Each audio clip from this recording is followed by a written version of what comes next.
You fought the two biggest pound-for-pound boxers of the last decade or so. Is there any other fighters from your generation you would have liked to have boxed?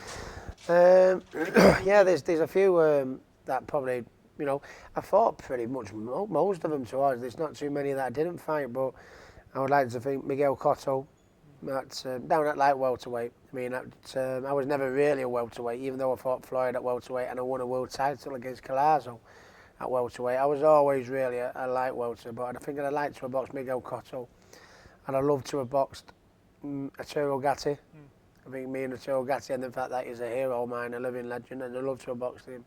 And Mickey Ward, I think they would have been outstanding fights. Well, outstanding fights for the fans to watch, not too outstanding for me to be involved in. But there's one thing about me, I always loved a fight, and I think fighting them three would have, they'd have been, they've been all-time great, one of the greatest fights of all time, style-wise, I think with Gatti, because he was so popular in America and he was so popular in Britain, that'd have to be a stadium or something like that. Oh yeah, if Arturo was still fighting today, and sadly, if he was, we'd love him to still be with us, but if he was still fighting today, and we were both in our prime, you could put that in Wembley Stadium, 100,000. You could put it in Wembley Stadium and sell it over 3 times over, wouldn't you? It'd be incredible. Yeah, massive.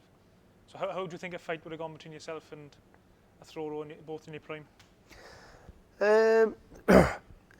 I'd like to think I'd have had the better of him. When you think I could overpower Costa Zoo, he was a real formidable punching machine, if you like. For me, I'd like to think I'd have been able to overwhelm, ARTURO GATTI.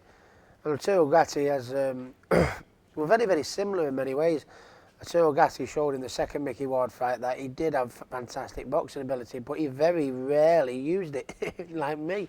I had fantastic boxing ability, and you only saw it in a few fights here and there, against like Ray Oliveira and Ben Taki and people like that. But generally, I just like to fight, and he did. And I think I'd like to think Arturo, and I'd been able to draw him into a fight. And if I was able to do that, I think I'd get the better of him. Yeah.